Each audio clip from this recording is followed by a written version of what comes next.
Baik, bismillahirrahmanirrahim. Alhamdulillah wassalatu wassalamu ala Rasulillah wa ala alihi wa sahbihi ajma'in. Qala Allah Ta'ala fi kitabihil karim, a'udzu billahi minasy syaithanir rajim. Ya ayyuhalladzina amanu taqullaha haqqa tuqatih wa la tamutunna illa wa antum muslimun.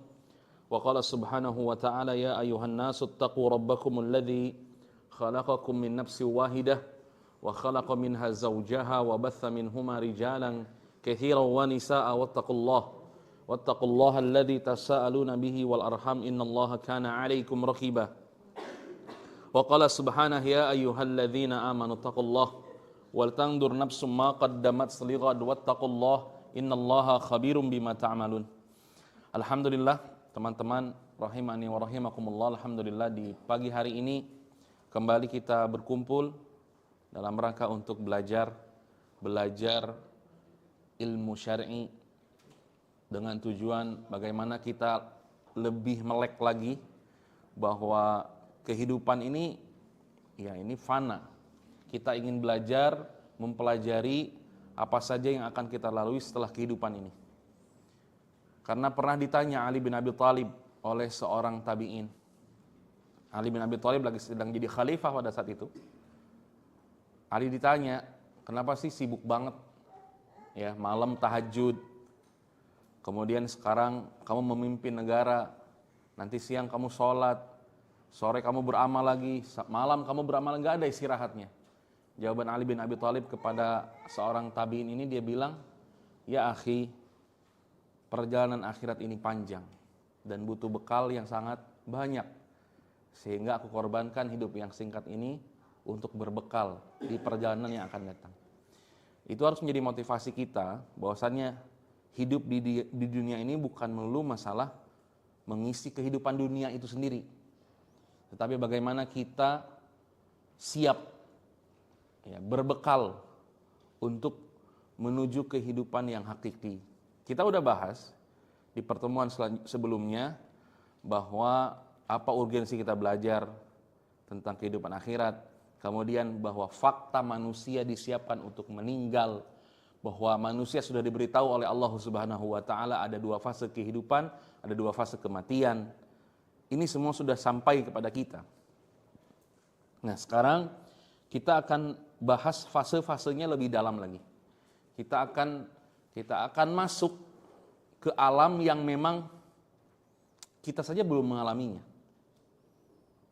Ya, makanya dalam ayat Allah menyebutkan za'amal ladzina kafaru alla yub'atsu. Orang-orang kafir itu mereka ragu. Ya. Apakah mereka akan dibangkitkan lagi? Ya, mereka ini memiliki pemikiran tidak mungkin seseorang dibangkitkan lagi kemudian dimintai pertanggungjawaban dan seterusnya. Enggak mungkin banget. Kalau udah hancur sudah. Secara sains itu enggak masuk akal. Ya, secara ilmu pengetahuannya enggak masuk akal. Ya, karena tidak dikembalikan kepada wahyu, sehingga Nabi mengatakan sallallahu alaihi wasallam ketika Allah mengatakan qul bala wa rabbi latub'atsunna tsumma latunabba'unna bima 'amiltum. Katakan wahai Muhammad kepada mereka, pasti. Qul bala. Jawabannya bukan na'am lagi. Bala, pasti. Wa rabbi latub'atsunna, ya, sungguhnya Tuhanmu akan membangkitkan kalian. Tsumma latunabba'unna bima 'amiltum. Kemudian Tuhanmu akan meminta pertanggungjawaban dengan apa yang kalian kerjakan selama di dunia. Wa dzalika 'alallahi yasir. Dan yang seperti itu bagi Allah sangat mudah. Makanya kita lebih dalam lagi, kita menyelam ke dunia yang kita belum pernah tahu sebelumnya. Bahkan kita belum mengalaminya. Ya, makanya dalam surat Al-Baqarah, ya, kalau kita baca di ayat kelima, apa? Wabil akhirati hum yuqinun. Di situ Allah bukan menyebutkan wabil akhirati hum yu'minun. Hum, kok enggak ada? Hum yu'minun. Bukan begini, tapi hum yuqinun.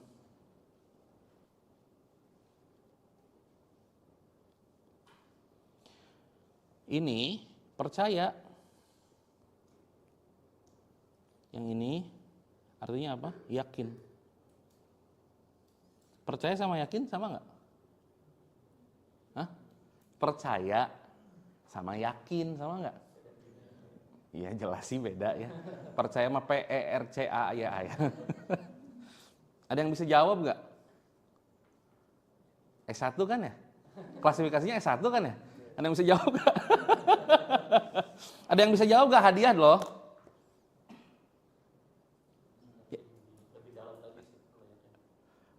Make it simple, make it simple. Kalau percaya itu bisa 10%, 50%, 99%. Kalau yakin tuh pasti 100%. Melihat dan melihat. Enggak. Bukan melihat, Bril. Kalau percaya, Ustaz, jenggotan pas lihat bentuknya, oh ini jenggotan. Terus yakin tuh pas ada anak kecil narik jenggotnya. Oh asli tuh jenggot. Simpelnya, yakin itu terasa, bukan melihat, terasa. Percaya, kamu percaya enggak gula teh manis? Bukan percaya tuh, yakin Ustaz. Kenapa? Udah pernah nyobain. Yakin enggak? Yakin. Jangan ke Lembang, Ustaz, macet. Percaya enggak? Oh bukan percaya lagi, yakin saya mah. Karena saya pernah mengalami. Kita dituntut untuk yakin terhadap apa? Wabil akhirah. Wabil akhirah, al-akhirah.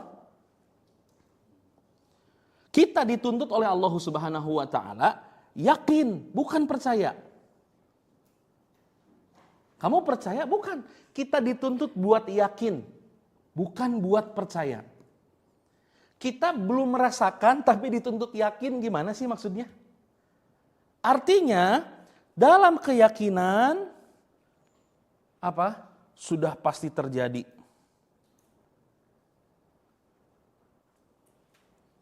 Yang kedua, sudah ada. Loh, kok ngilang? Oh, ini jadi kecil ya, maaf ya. Yang kedua, sudah ada.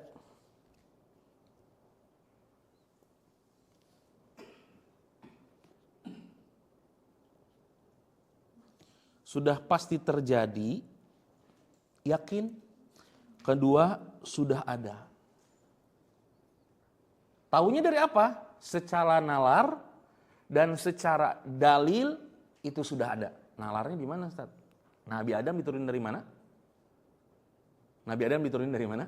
Dari surga. Berarti sudah ada akhiratnya. Paham ya? Ketika Allah mengatakan uiddat lil muttaqin, surga itu disediakan untuk orang yang bertakwa. Surga itu disediakan, artinya sudah ada surganya. Jadi ketika kita bilang wabil akhirati hum yuqinun, dan orang-orang yang bertakwa itu adalah orang-orang yang ketika berbicara akhirat dia yakin. Ya, bukan lagi percaya, bukan lagi iman, tapi yakin. Seakan-akan kita sudah pernah ke sana. Walaupun belum pernah ke sana, kita dituntut untuk dua hal ini. Sudah ada dan pasti terjadi. Ya. No doubt. Enggak ada keraguan lagi. Oke. Nah, kita akan ceritakan tentang fasenya sekarang. Fase pertama kita sudah lewati atau sedang kita lewati adalah darul hayah. Apa darul hayah? Kehidupan. Fase pertama ya adalah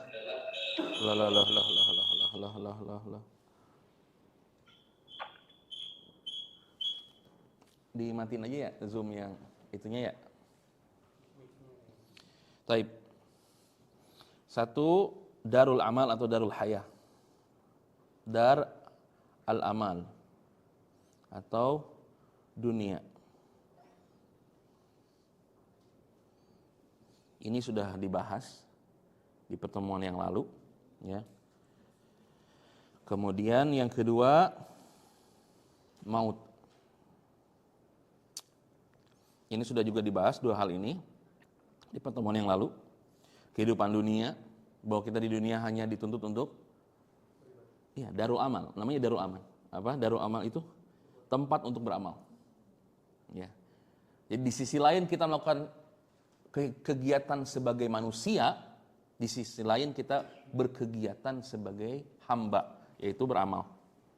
Allah tidak melarang, sisi manusiawi kita nggak larang. Apa sisi manusiawi kita? Kerja, main, ya, entertainment, bla bla bla. Sisi manusia itu selama tidak ada larangan dari agama, go. Tapi jangan lupakan sisi hambanya. Karena selain kita sebagai manusia, status kita adalah seorang hamba. Makanya disebutnya darul amal. Ada sisi-sisi kewajiban kita untuk memenuhi kewajiban kita kepada Tuhan kita, Allah Subhanahu wa taala. Berapa lamanya? Kemarin kita bahas berapa lamanya? Tentatif 60 sampai 70.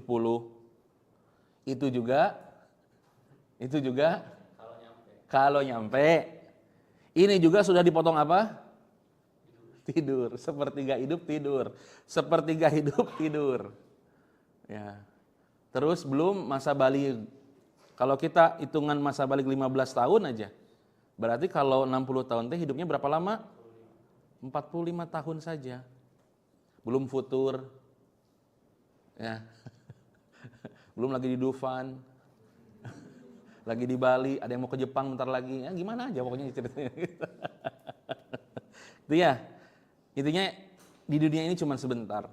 Tapi adilnya Allah, umur kita cuma segini, tapi pahala kita dilipat gandakan.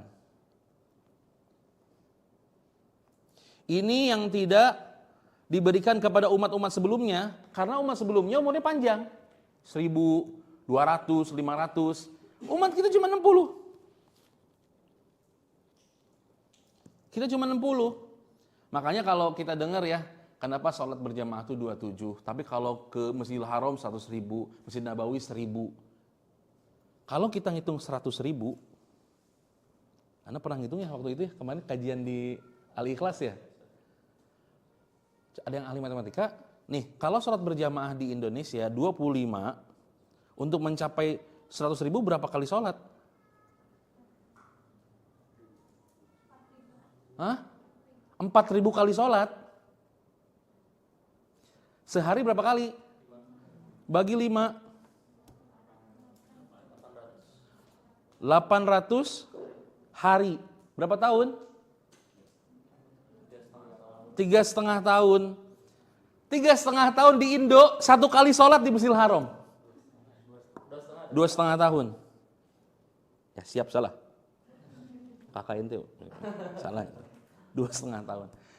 1 kali sholat di Masjidil Haram sebanding dengan 2,5 tahun sholat berjamaah full tanpa skip di Indonesia. Tapi jangan artinya saya udah pernah umroh aja, jadi 2,5 tahun saya berhenti sholat di Indonesia.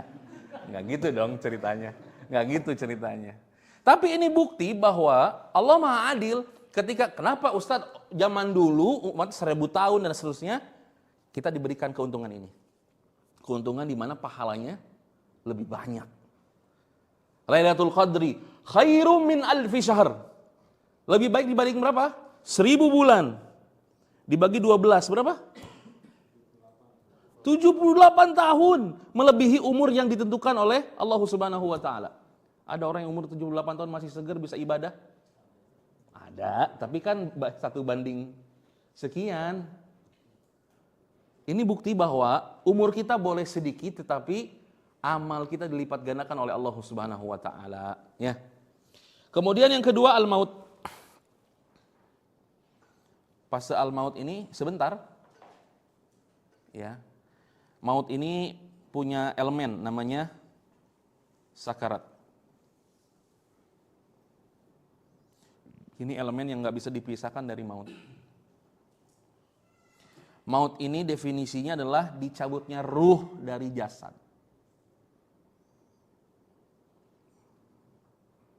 Ya, sebagai fase bahwa jasadnya sudah tidak berlaku lagi di dunia. Tidak valid lagi di dunia. Artinya dia sudah putus hubungan dengan dunia. Ya. Makanya kata Nabi SAW, ya, aktsiru dzikru hadhimil ladzat. Perbanyaklah oleh kalian pemutus kenikmatan dunia. Yaitu mati.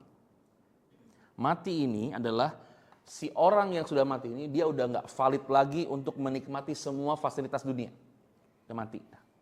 Makanya Bahlul, orang yang datang ke kuburan buat minta-minta, udah nggak valid lagi dia di dunia, udah nggak bisa lagi, nggak bisa ngapa-ngapain, nggak punya privilege lagi, nggak punya keutamaan lagi apa-apa. Orang meninggal ya udah selesai. Ya, dia udah nggak punya apa, tidak punya kuasa lagi. Ya, bahkan hartanya apa diwariskan. Kalau ini orang mati punya kuasa, dia bilang sama anaknya, itu harta saya jangan dibagi-bagi ya. Nggak bisa, dibagi. Ya, istrinya apa? Nikah lagi, suaminya nikah lagi, begitu. Dia udah nggak punya apa? Nggak punya kekuasaan dalam dunia. Karena sudah terputus seluruhnya. Kecuali tiga hal. Yang pertama, amal jariyah. Yang kedua, ilmu yang bermanfaat. Yang ketiga, doa anak yang soleh. Doa anak yang soleh itu adalah ibadah yang paling ringan yang dilakukan oleh seorang anak untuk orang tuanya yang telah mati. Jadi kalau amalan yang lebih gede lagi, berarti lebih gede juga kiriman ke orang tuanya. Oke, semuanya telah terputus kecuali tiga hal. Tiga hal inilah yang akan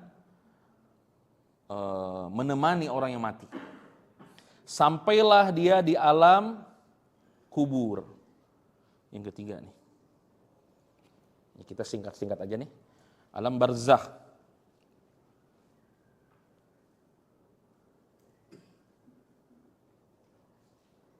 Alam barzakh. Dalilnya surat Al-Mu'minun ayat 100.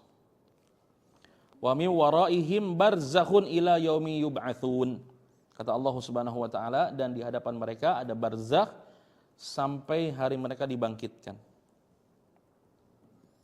Nah, dalam fase kematian ini ada dua cara. Kita balik lagi dikit. Pas sakaratul maut ini, cara yang pertama, cara orang beriman gimana? Kemarin sudah dijelasin?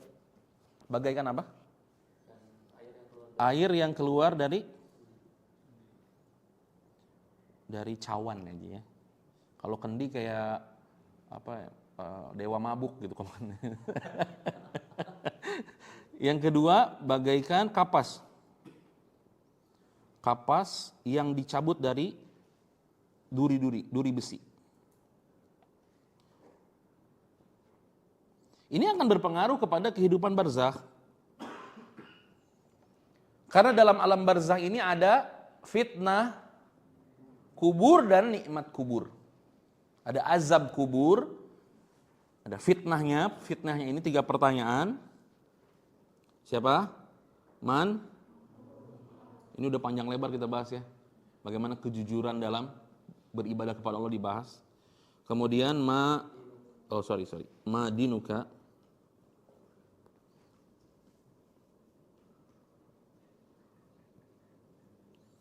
Yang ketiga, man nabiyuk.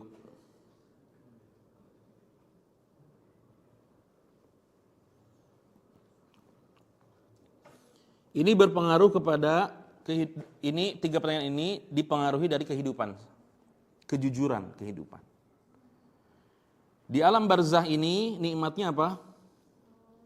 Nikmat kuburnya apa? Bagus.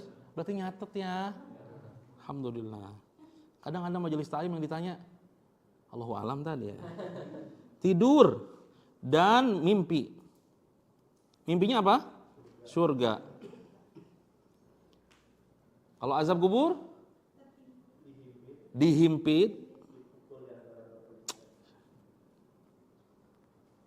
Dan dimimpikan. Catatan ya, setiap pagi sore. Ini bukan Padang lagi nih. Padang pagi sore kan? Iya, ini juga sama, siksa kubur juga pagi sore. Sebagaimana dalam Al-Quran ketika Allah menyebutkan tentang siksaan Fir'aun pagi dan sore hari. Baik, berapa lama? Bisa lebih lama dibandingkan hidupnya di dunia. Ya, limit kehidupan barzah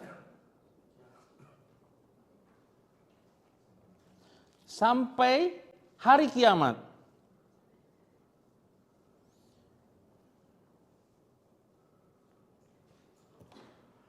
Nah, lama takarannya kita nggak tahu, Allahu a'lam.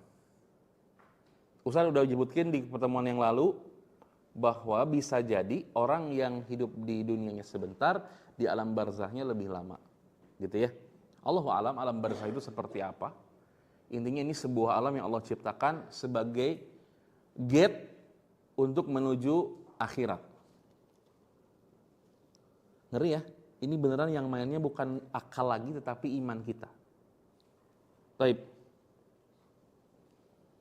Ya, kata Nabi SAW, dalam kubur itu ada taman-taman surga, ada jurang-jurang neraka. Artinya orang-orang yang sudah di alam barzah ini dia melihat future life-nya. Benar-benar gate-nya itu di situ. Makanya kenapa orang-orang beriman mengatakan kepada Allah, ya Allah, segerakan kiamat. Sedangkan orang yang kafir dia bilang, ya Allah jangan dirikan kiamat. Karena dia udah tahu endingnya mau kemana. Yang keempat, Yaumul Ba's. Ya, Yaumul Ba's atau hari kebangkitan.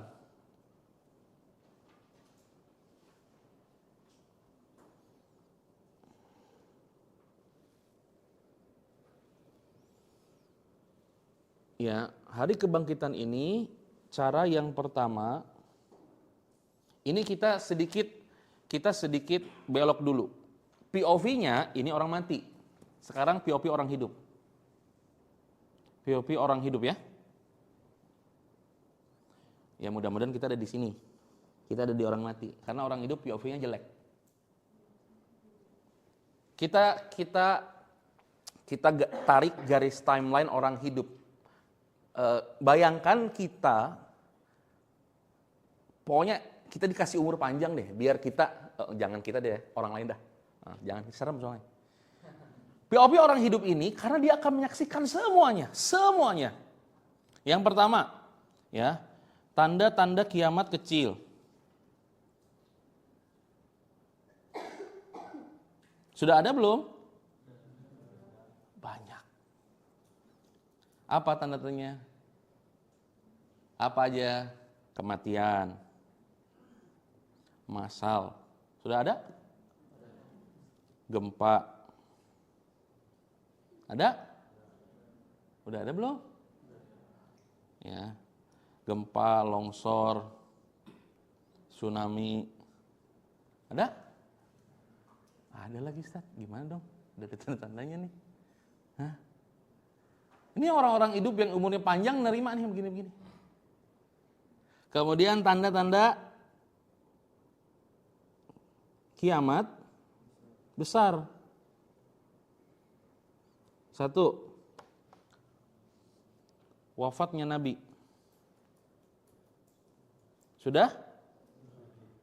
Udah lagi Ustaz. 2. Terbelahnya bulan. Bulan udah terbelah? Udah lagi. Gimana dong? Hah? Gimana dong? Udah ada nih, guys. 3. Maraknya zina, khamar, judi. Udah ada? Iya lagi. Zina gampang nggak? Gampang lagi Ustaz sekarang. Khamar. Bahkan orang-orang yang dulunya nggak jual khamar sekarang. Judi. Di tangan judi sekarang. Dulu mah kita sekedar time zone doang judi kan ya. Time zone tuh judi. Kenapa gue nyebutin merek ya time zone lagi. Mainan-mainan gitu tuh judi. Ente masukin koin, berharap dapat apa? Tiket, boneka, bla bla bla, judi itu namanya. Main kelereng. Masang 10 kan gitu ya. Kalau menang dapat semuanya kan? Ya judi itu namanya. Ya memang itu kalau kita pelajarin ternyata semua permainan-permainan itu datangnya dari Cina ya. Dewa judi makanya. Baik. Wafatnya Nabi, terbelahnya bulan, maraknya perzinahan, khamr, judi, ini tanda-tanda kiamat besar.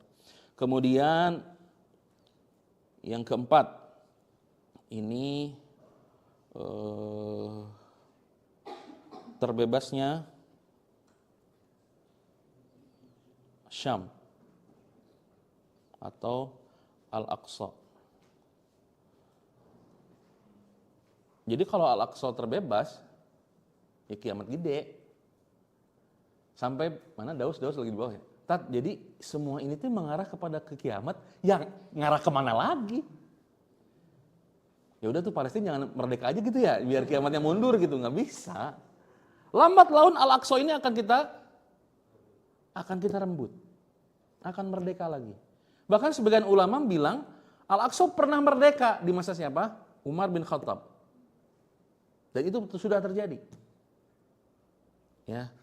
Kemudian keluarnya Dajjal. Ini POP yang hidup ya, yang mati nggak ngalamin dah pokoknya. Dajjal ini siapa? Bukan Dajjal itu teknologi, Ustaz. Ustaz, ini jauh banget dia. Dia nggak tahu ada banyak banget hadis-hadis yang menyebutkan bahwa Dajjal ini sudah ada sejak zaman Nabi. Ada seorang sahabat, dia terdampar, habis pakai kapal, kena ombak, terdampar di satu pulau. Kemudian sahabat ini didatangi oleh jasasa. Tahu jasasa? Hewan yang kata sahabat ini, saya nggak ngelihat mana ekornya, mana mukanya, saking berbulunya dia, dan berbicara. Kemudian diantarkanlah saya ke sebuah gua yang besar. Aku lihat seorang manusia yang dibelenggu oleh rantai. Kemudian bertanya, apakah kurma di sini sudah habis? Apakah laut di sini sudah kering? Apakah telah datang seorang nabi dari bangsa Arab? Ditanya semuanya. Kemudian sahabat ini lapor ke Rasul, ya Rasulullah, saya ketemu ini, diceritain semuanya. Apa dia bilang? Itu adalah Dajjal. Jadi Dajjalnya udah ada. Tinggal Allah bilang keluar dah. Dajjal ini akan hidup selama berapa hari? 40 hari. Bentar banget ya. Tapi ada satu hari selama setahun. Ada satu hari selama 1 bulan. Ada yang satu hari seperti 1 minggu. Kemudian satu hari seperti hari-hari kalian, kata Nabi. Sebentar, cuman setahun 40 hari. Setahun sebulan, cuman fitnahnya gede banget. Makanya kata Nabi SAW, kalau Dajjal keluar, ikat istri-istri kalian. Suruh ikat istri-istri kalian. Ustadz, Dajjal ini, bukankah ciri-cirinya mata kanannya rusak, mukanya jelek banget? Kenapa kita harus khawatir? Ya, bukan masalah khawatir atau tidak, tetapi di masa Dajjal turun ini, di masa yang kelima Dajjal turun ini, bumi ini sedang dalam kekeringan yang sangat parah. Kemudian Dajjal datang dengan menurunkan hujan, literally turun hujan. Dia bilang turun hujan. Apa orang nggak beriman semua ke Dajjal? Orang beriman yang pure iman, dia akan melihat tulisan kafaro di jidatnya, kata Nabi SAW. Makanya iman seseorang itu akan tetap ya dalam 3 hal. Iman seseorang itu tidak akan berubah dalam 3 hal. Yang pertama, tatkala nyawa di tenggorokannya. Yang kedua, ketika Dajjal turun. Yang ketiga, ketika matahari terbit di tempat tenggelamnya. Itu iman orang itu udah nggak bisa berubah lagi. Udah nggak bisa tobat lagi maksudnya. Kalau orang beriman ya dia alhamdulillah dia selamat dengan keimanannya. Kalau orang-orang kufur ya udah selesai. Di situ nggak ada perubahan lagi. Orang kalau udah sekarat, dia udah nggak bisa berubah imannya lagi. Udah selesai, udah. Done, you done. Sebagaimana Firaun. Dia mau mengatakan amantu bi rabbi Musa wa Harun, apa yang katakan? Jibril datang membawa pasir dimasukin ke mulutnya sampai dia nggak bisa ngomong. Nggak ada iman setelah sakaratul maut. Yang kedua, ketika Dajjal turun, udah. Yang kafir, yang munafik, dia akan bersama Dajjal, pasukan Dajjal. Yang beriman, dia akan bersama Al-Mahdi dan Nabi Isa. Kemudian, ketika matahari terbit di tempat terbenam, ini adalah iman seseorang. Karena kalau udah matahari terbit di tempat terbenam, ya udah. Hari itu dia terjadi kiamat. Ya. Keluar Dajjal. Kemudian keluar Imam Mahdi, ya. Lahirnya Imam Mahdi. Ini timelinenya sebelum ini sebenarnya. Jadi Imam Mahdi dulu. Imam Mahdi dulu kemudian Dajjal. Siapa Imam Mahdi, Ustaz? Apa ciri-ciri Imam Mahdi? Kata Nabi, namanya sepertiku. Namanya sama dengan nama Nabi.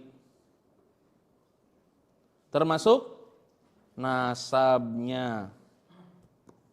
Nasabnya bersambung ke Nabi SAW. Muhammad bin Abdullah bin Abdul Muthalib bla bla bla bla bla bla sama. Ya. Kemudian yang ketiga apa?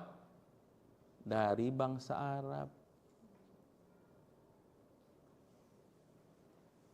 Jadi kalau ada orang Garut ngaku Imam Mahdi, udah kentara palsunya. Arab dibilang Arab gimana?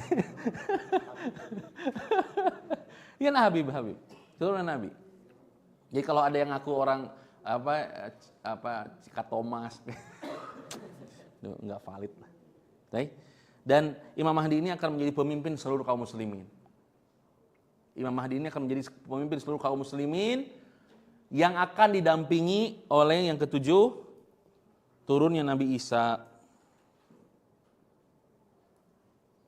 Nabi Isa tugasnya apa di sini? Yang pertama, yang tahu? Tugas Nabi Isa apa? Menghancurkan salib.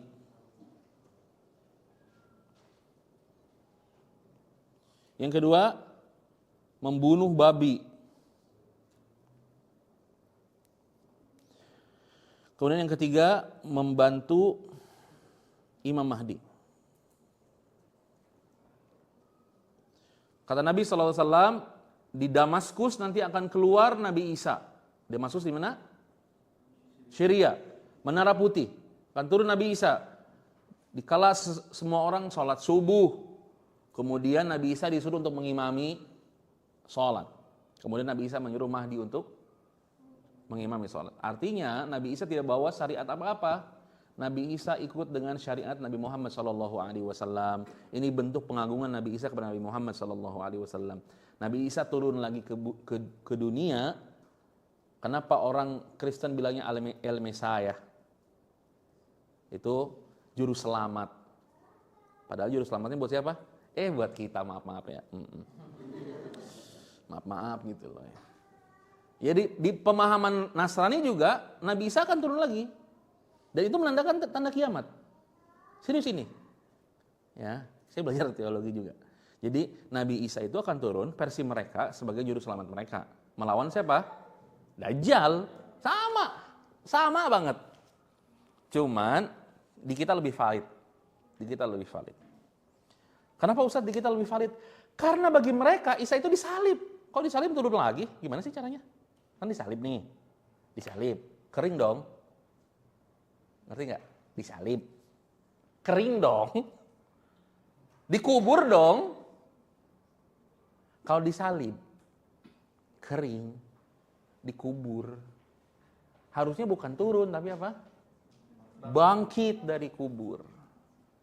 Makanya kenapa ada Protestan? Udah puyeng dah ngebahas mereka, udah nggak usah ngebahas mereka dah, capek. Kemudian yang ke-8, Ya'juj wal Ma'juj. Ini adalah kabilah. Ya'juj wal Ma'juj ini bukan dua orang, tapi nama suku. Suku Ya'juj dan Ma'juj. Sudah hidup di masa siapa? Zulkarnain.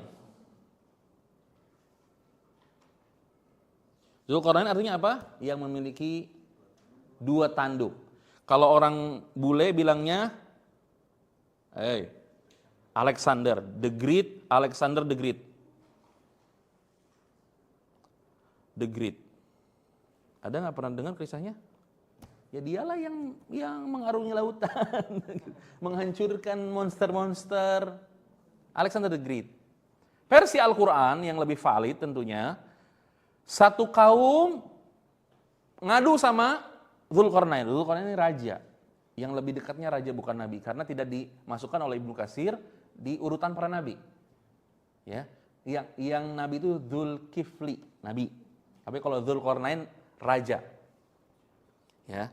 Dzulqarnain dimintain tolong sama satu kaum, dia bilang, "Kami ini hari-hari diganggu sama Ya'juj Ma'juj. Peternakan rusak, pertanian rusak. Tolong bantu kami." Kata Dzulqarnain, "Sediakan besi-besi. Campur dengan ini, campur dengan timah, campur dengan ini." Dalam surat Al-Kahfi diceritakan oleh Allah Subhanahu wa taala. Ente tinggal kembali lagi baca sampai akhirnya Ya'juj dan Ma'juj itu dipenjarakan oleh Dzulqarnain di sebuah gunung dengan tembok yang mirip dengan besi. Gak usah dicari lah, nggak penting. Ada yang bilang di mana? Cina. Waduh, tembok Cina kan bentuknya bata ya, bukan besi ya. Ada itu di daerah apa? Ente udah pernah dengar? Di Eropa, Georgia. Di daerah-daerah dingin yang benar-benar pegunungan. Allahu taala alam. Ya, tapi yang jelas kata Nabi SAW, Nabi pernah berkeringat dingin, berlari ke rumahnya, mengetok pintu rumah Sofia. Kemudian dia bilang, "Wailul lil Arab." Celakalah orang Arab. Sampai kata Sofia, "Kenapa?" Nabi mengulang 3 kali, kemudian mengatakan, "Tembok Ya'juj Ma'juj sudah berlubang seperti ini. Sudah sebesar ini." Berarti di masa Nabi, lubangnya udah segede gitu. Hari-hari mereka menggali. Kemudian dia bilang apa? "Besok kita lanjutin lagi." Gali lagi. Dia bilang, "Besok kita lanjutin." Dikubur lagi sama Allah. Digali lagi. Sampai pada akhirnya, di satu masa, pemimpinnya bilang, "Insya Allah besok kita akan kembali lagi." Akhirnya gerbangnya terbuka. Dia bilang apa? Insya Allah. Gerbangnya kebuka, jebol, selesai. Ya'juj Ma'juj ini sebentar, hari-hari aja. Sampai Nabi Isa dan Imam Mahdi itu sembunyi. Karena ada sungai, tadinya ada sungai nih, tiba-tiba jadi kering. Ya, kemudian mereka membunuh semua makhluk yang dia temui. Sampai pada akhirnya kata Nabi SAW, dia menembakkan panah ke langit, kemudian diturunkanlah darah-darah dari langit. Ya'juj Ma'juj bilang, "Penghuni langit dan penghuni bumi sudah kami hancurkan semuanya." Sampai Allah Subhanahu wa taala mengeluarkan ulat. Kalahnya sama apa? Ya gitu dah, kuasa Allah ya. Sampai Ya'juj Ma'juj ini bergeletakan di seluruh bau dunia ini. Sampai Allah turunkan hujan, membersihkan semuanya. Gak masuk akal? Iya. Gak kebayang? Banget. Tapi inilah kejadiannya. Ya. Kemudian yang ke-9, wafat keduanya. Nabi Isa wafat, Imam Mahdi wafat. Kemudian dikirimkannya angin sepoi-sepoi. Angin yang mewafatkan kaum muslimin.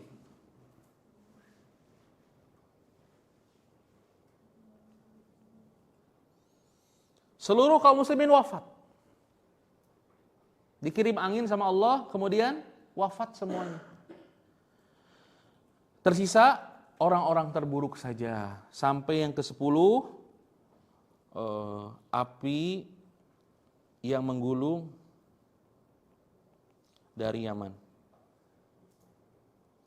Kemudian matahari terbit di tempat tenggelam, di tempat terbenam. Yang ke-12, huru-hara kiamat.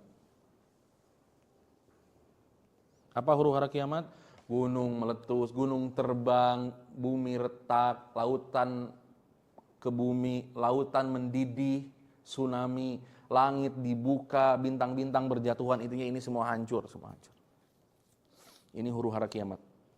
Kalau pengen jelasnya baca surat Al-Qiyamah, Al-Waqi'ah, Al-Insyiqaq, Al-Infitar, itu semua penggambaran tentang kiamat.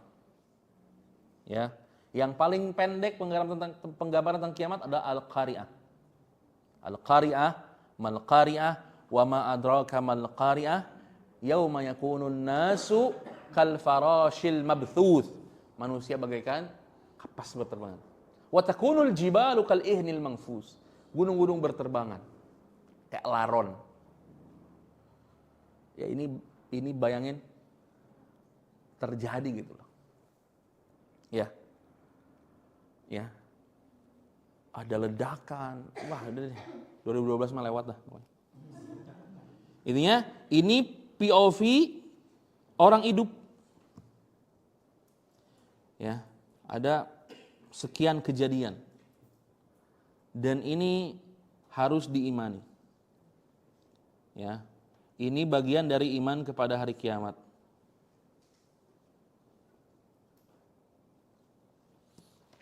Jam berapa nih? Dikit lagi deh ya.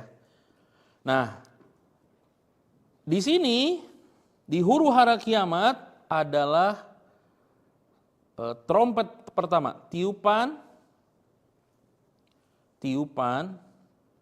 sakakala pertama. Tiupan yang pertama menghancurkan seluruh muka bumi ini, seluruh bumi dan langit. Ya, ditiup oleh siapa? Israfil.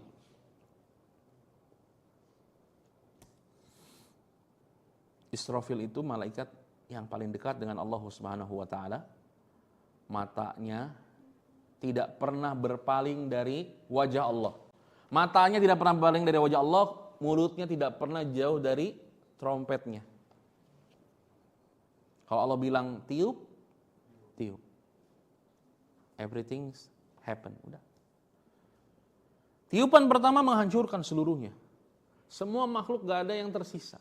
Nah, tiupan kedua masuk ke POV ini. Ya, Yaumul Ba'ats. Tiupan kedua.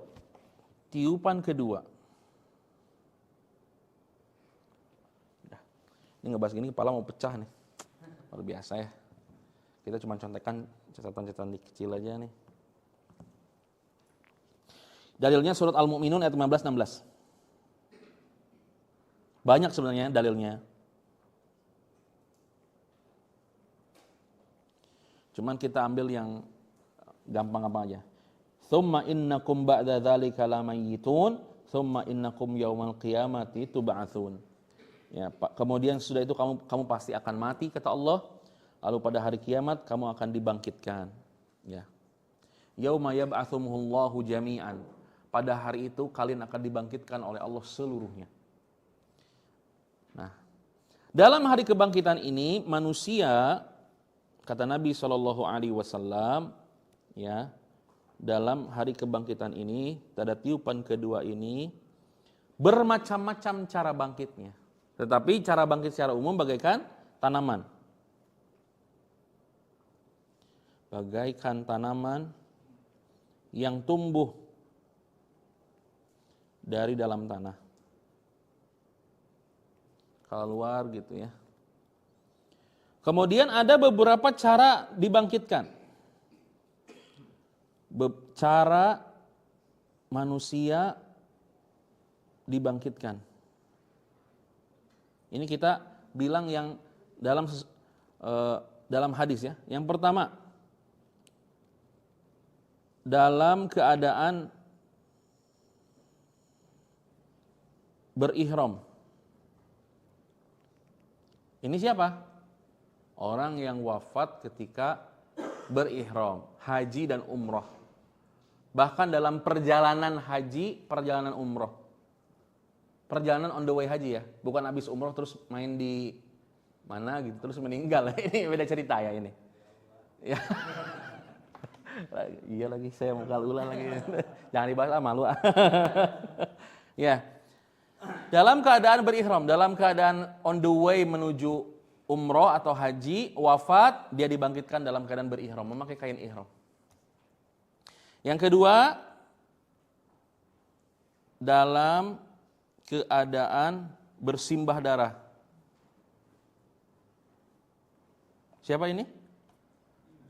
Syahid, mati syahid di medan perang. Dan darahnya wangi kata Nabi SAW, wangi semerbak, lebih wangi dibandingkan misik. Apa misik? Kasturi.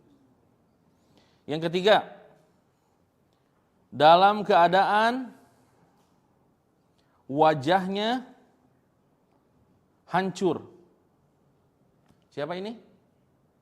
Orang yang sering minta-minta hadiahnya dong, oleh-olehnya dong. Minta-minta aja, minta-minta. Termasuk yang minta-minta di jalan. Dibangkitkan di hari kiamat dengan wajah yang hancur.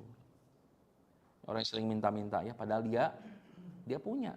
Dia mampu, tapi dia minta-minta. Hati-hati ya. Ada orang pulang dari mana, kok kamu nggak bawa oleh-oleh sih? Set. Yang keempat, dalam keadaan gila atau kesurupan. Siapa ini? Pemakan riba. Orang riba ini dibagikan seperti orang kesurupan. Yang kelima, dalam keadaan tulang rusuk jatuh sebelah.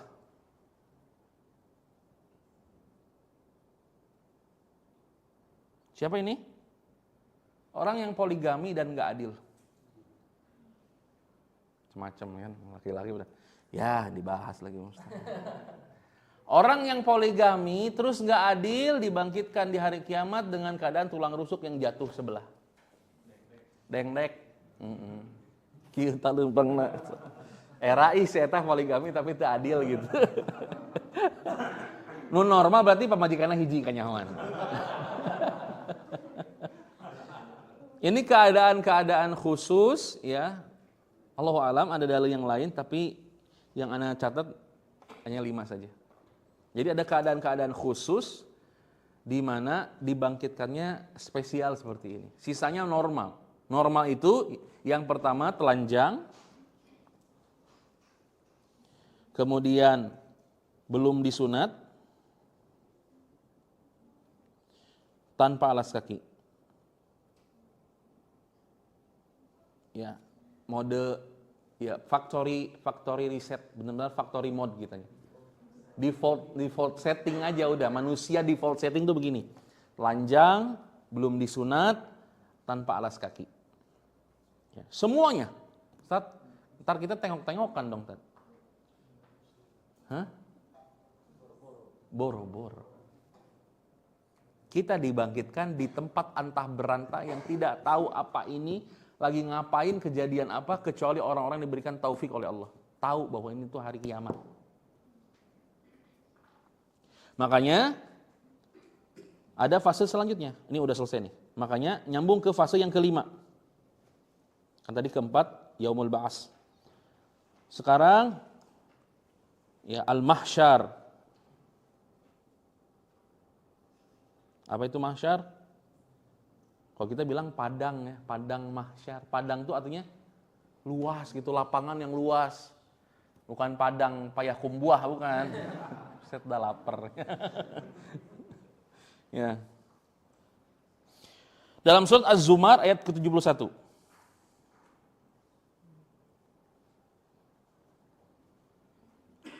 Az-Zumar ayat 71. Yauma yahsyarun nasu asnafa, kata Allah.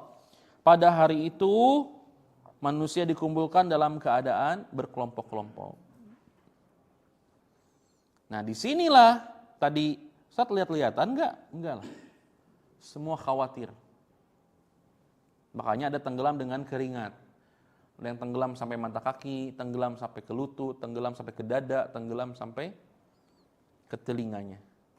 Matahari hanya 3 mil saja.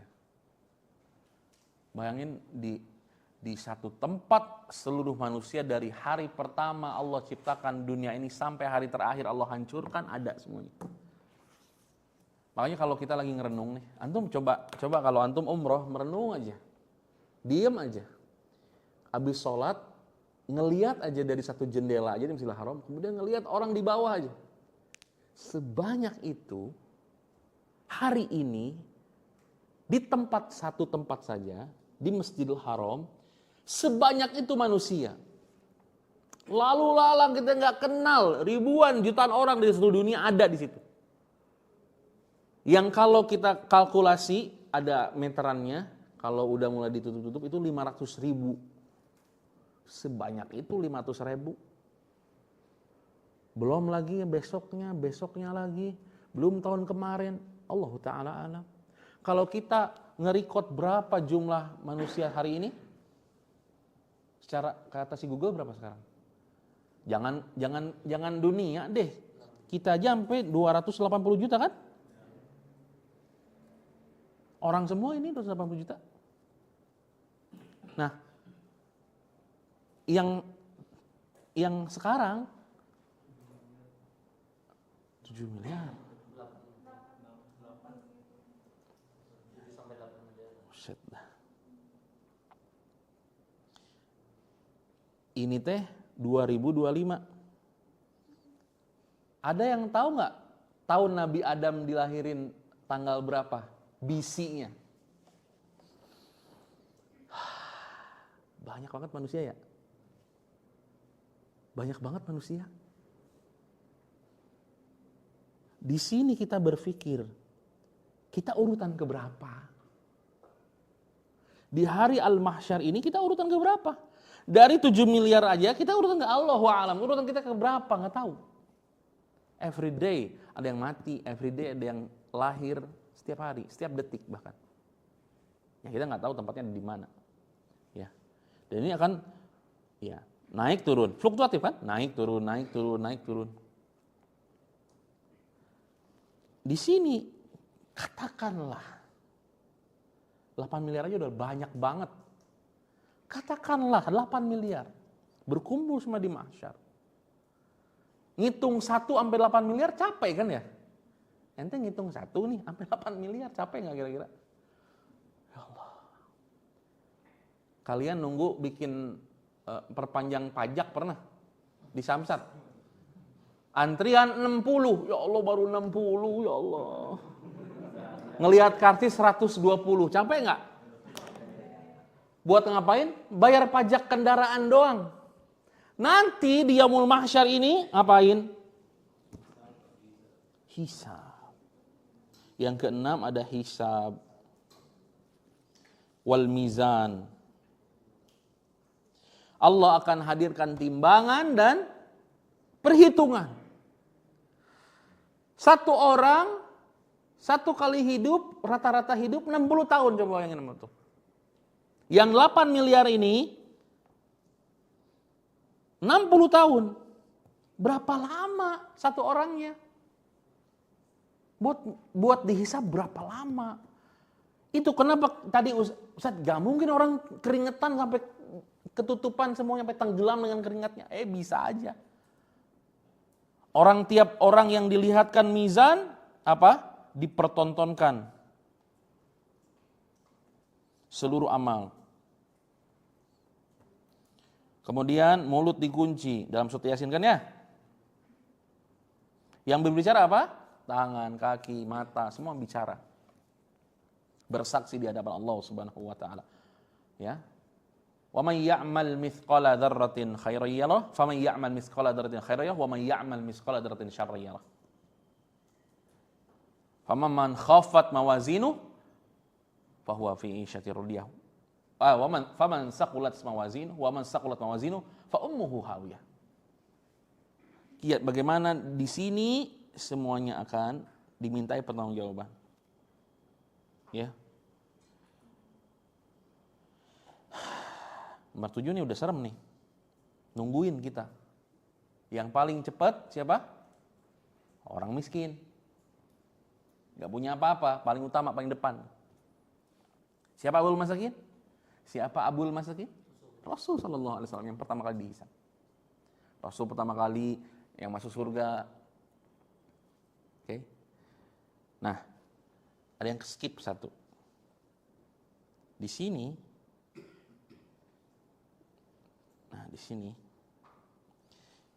di area kita bikinnya 5.5 aja ya.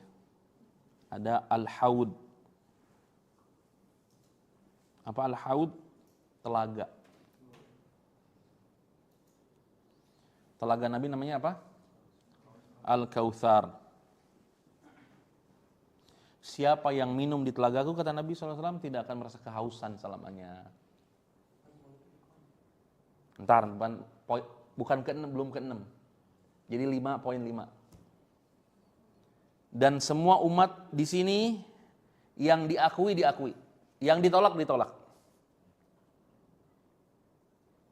Ya, 5.5, belum ke-6 nih. Ada yang ke-skip. Al-Haud. Ini salah satu penyegaran. Karena haus. Haus banget. Di sini dari 4 sampai ke 5 fasenya berapa lama? Bi khamsin alfasanah. 50.000 tahun.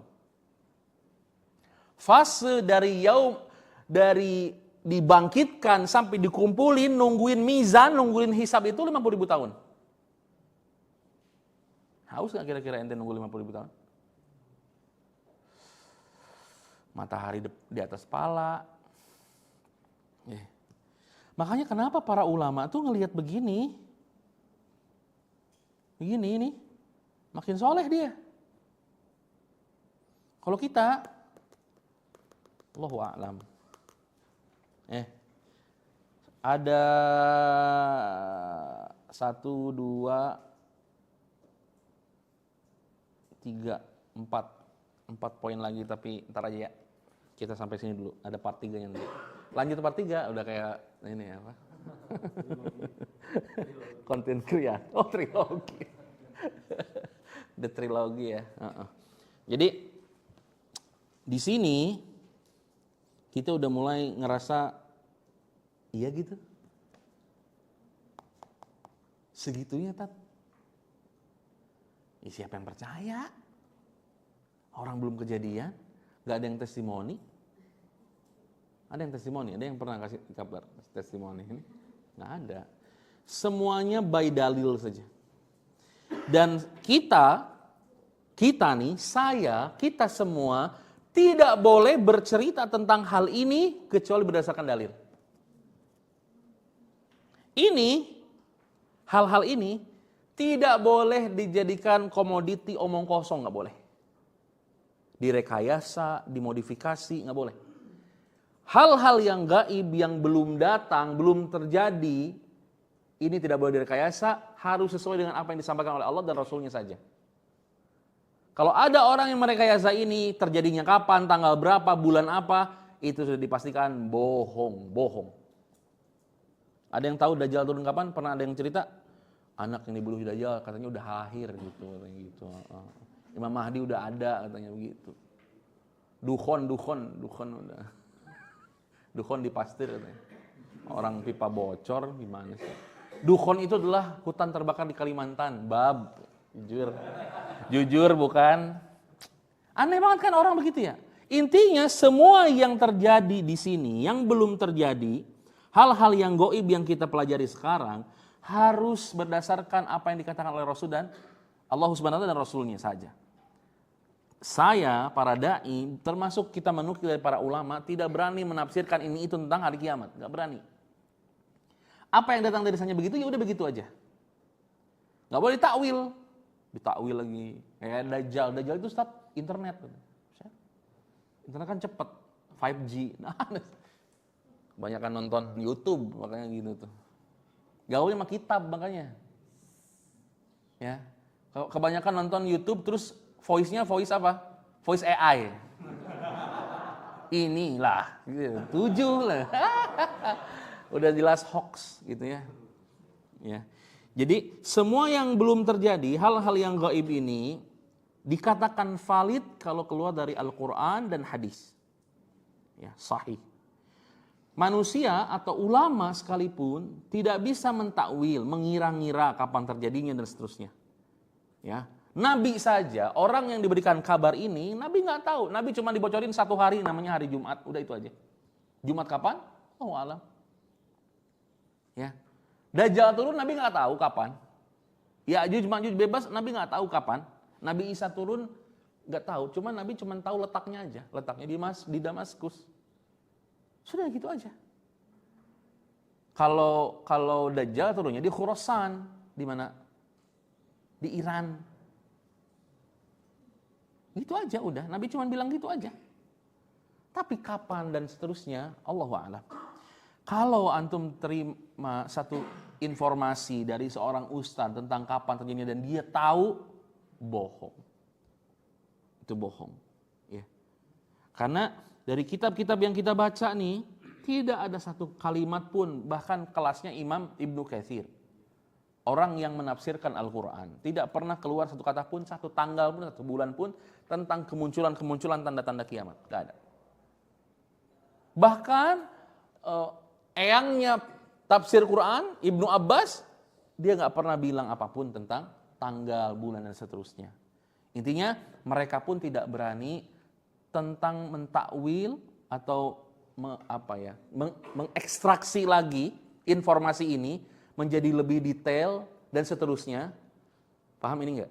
Karena tujuan dari belajar ini apa sih? Kita udah ngomong kemarin. Tujuannya apa? Prepare. Satu, iman. Yang kedua, prepare. Apa? Persiapan kita ke sini kita persiapan ke sini, persiapan ke situ. Bukan nyari-nyari ya, kita jadi luar sekolah kita bikin satu grup, kita akan meneliti di mana Yajuj Majuj ada di sini. Ngapain? Kita akan teliti, kita akan kasih visa Georgia semuanya. Kita akan main ke Eropa buat apa? Ya, kita akan ke Alpen, meninggal di sana ente. Ya, bukan untuk itu tujuannya. Bukan untuk dicari, bukan untuk diekstraksi menjadi pengetahuan yang sia-sia. Tetapi ya intinya buat preparation, kita bakalan hidup setelah kematian dan ini adalah fase-fase yang akan kita lewati. Seenggaknya kita sudah tahu apa sih yang akan kita lakukan setelah ini. Ya, setelah kita tahu nih fase-fase yang panjang ini, kita mau ngapain lagi? Prepare lah, bersiap-siap. Ya, makanya balik lagi ke tadi Ustadz bilang di awal bahwa di dunia ini tidak hanya untuk menjadi manusia, tapi untuk jadi hamba. Oke? Itu aja kali ya. Barakallahu fikum.